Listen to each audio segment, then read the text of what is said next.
दोस्तों, 125 साल जीने की शेखी बगाने वाला औरंगजेब 89 साल की उम्र में ही पूरी तरह थक चुका था। कर्नाटक के वाकिनखेड़ा मुहिम से लौटने के बाद उसने कहा था कि अब अहमदनगर ही उसकी आखिरी मंजिल है। आलमगीर यानी पूरी दुनिया जीतने वाला, लेकिन शिवाजी महाराज का महाराष्ट्र उसकी पकड़ में कभी भी नहीं आया। दोस्तों, जिंदगी के आखिरी दिनों में औरंगजेब बहुत कमज़ोर और निराश हो चुका था। लगातार हार की खबरों के बाद उसके जीवन में एक अजीब सी खामोशी आ गई थी। तो आज के वीडियो में हम यही जानेंगे कि औरंगजेब के आखिरी दिन कैसे थे और उसकी मौत कैसे हुई। 20 जनवरी 1706 औरंगजेब अहमदनगर पहुंचा। उस वक्त उसके साथ के ज़्यादातर पुराने सरदार तब तक मर चुके थे। सिर्फ असद खान ये एक ही था जो उसके इतना था। दोस्तों, पिछले 25 सालों में जिन किलों को जीतने में औरंगजेब को बहुत मेहनत लगी थी, जैसे कि सिंहगढ़, राजगढ़, सातारा और चंदनवंदन, वे सभी किले मराठों ने बहुत आसानी से वापस ले लिए थे। जिन किलों के लिए मुगलों ने सालों की लड़ाई की थी, उन्हें मराठों ने कुछ ही समय में जीत लिया। इतिहासकार जदुनाथ सरकार कहते हैं कि औरंगजेब के सारे राजनीतिक सपने उस वक्त टूट चुके थे और पूरे साम्राज्य में अफरा तफरी मच गई थी। दोस्तों, बुढ़ापे में औरंगजेब बहुत ही अकेला हो गया था। उस वक्त उसके दरबार में ज़्यादातर लोग डरपोक और चापलूस थे। कोई सच बोलने की हिम्मत ही नहीं करता था। मराठों को हराने का औरंगजेब का सपना अधूरा ही रह गया था और अब ये बात वो खुद भी मान चुका था। दूसरी तरफ उसके निजी जीवन में भी दुख ही दुख था। 1704 में उसका बेटा अकबर मर गया। 1702 में उसकी बेटी जेबुनिसा ने दिल्ली में कैद के दौरान आत्महत्या कर ली। 1706 में उसकी बहन गौहर आरा इसका देहांत हो गया। इसी साल उसकी बेटी मेहरुनिसा और उसका पति ये दोनों भी मर गए और इसके बाद कुछ ही समय में उसके 3 पोते भी चल बसे। इतने दुखों के बावजूद उसके मंत्रियों ने कई खबरें उससे छुपाई ताकि वो टूट न जाए।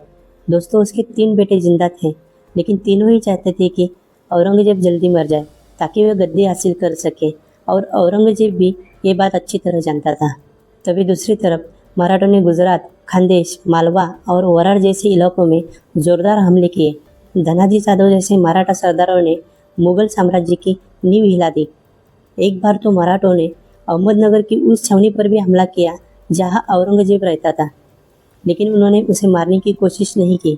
दोस्तों, औरंगजेब ये हमेशा चाहता था कि उसकी मौत युद्ध के मैदान में हो, लेकिन मराठों ने उसे ये मौका भी नहीं दिया।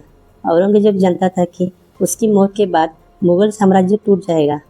उसे ये भी डर था कि उसका प्यारा बेटा कामबख्श अपने भाइयों के हाथों मारा जाएगा और आगे जाके ऐसा ही हुआ। दोस्तों, सेना का हौसला बनाए रखने के लिए औरंगजेब आखिरी दिनों तक दरबार में बैठता रहा। कभी कभी औरंगजेब ये कहता था कि उसे सपने में मोहम्मद पैगंबर दिखाई दिए हैं और उन्होंने उसे 30 साल और जीने की बात कही है। दोस्तों, औरंगजेब ये सब इसलिए कहता था कि लोगों में डर न फैले, लेकिन सब लोग समझ चुके थे कि औरंगजेब अब ज़्यादा दिन जी नहीं पाएगा। और आया वो दिन, 20 फरवरी 1707। सुबह औरंगजेब ने नमाज पढ़ी और जप करने लगा। धीरे धीरे उसकी हालत बिगड़ती गई। सुबह करीब 8 बजे उसने आखिरी सांस ली। उसकी इच्छा के अनुसार उसे खुलताबाद में उसके गुरु की कब्र के पास बहुत ही सादगी से दफनाया गया। कहा जाता है कि मरते समय औरंगजेब के आखिरी शब्द ये थे कि मेरे बाद अराजकता फैल जाएगी। दोस्तों, औरंगजेब ने लगभग 50 साल तक राज किया, लेकिन उसकी मौत के कुछ ही सालों में मुगल साम्राज्य पूरी तरह कमज़ोर हो गया। औरंगजेब महाराष्ट्र में 6 लाख की सेना लेकर आया था। हर साल उसकी सेना के लाखों सैनिक मरते रहे। उसकी मौत के बाद इस सेना ने राहत की सांस ली, क्योंकि 26 साल बाद उन्हें घर लौटने का मौका मिला। सच कहे तो औरंगजेब की मौत पर किसी ने भी आंसू नहीं बहाए, बल्कि ज़्यादातर लोगों ने राहत महसूस की।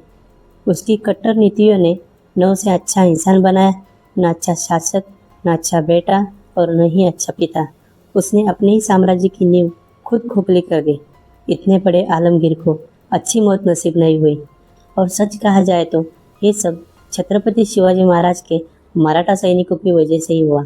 और इसी कारण महाराष्ट्र में मौजूद औरंगजेब की कब्र मराठों के पराक्रम की निशानी मानी जाती है। देखा जाए तो औरंगजेब की ज़िंदगी शानदार हो सकती थी, लेकिन उसने खुद के हाथ से अपनी ज़िंदगी बदतर बना दी। दोस्तों, आपको क्या लगता है, ये बात सही है या नहीं? आपकी राय कमेंट में बताइए और ऐसे ही वीडियो देखने के लिए हमारे चैनल को सब्सक्राइब कीजिए। दोस्तों, इस वीडियो को लाइक कीजिए और ज़्यादा से ज़्यादा लोगों तक शेयर कीजिए। मिलते हैं अगले वीडियो में ऐसे किसी सच्ची कहानी के साथ। तब तक आप अपना ख्याल रखिएगा।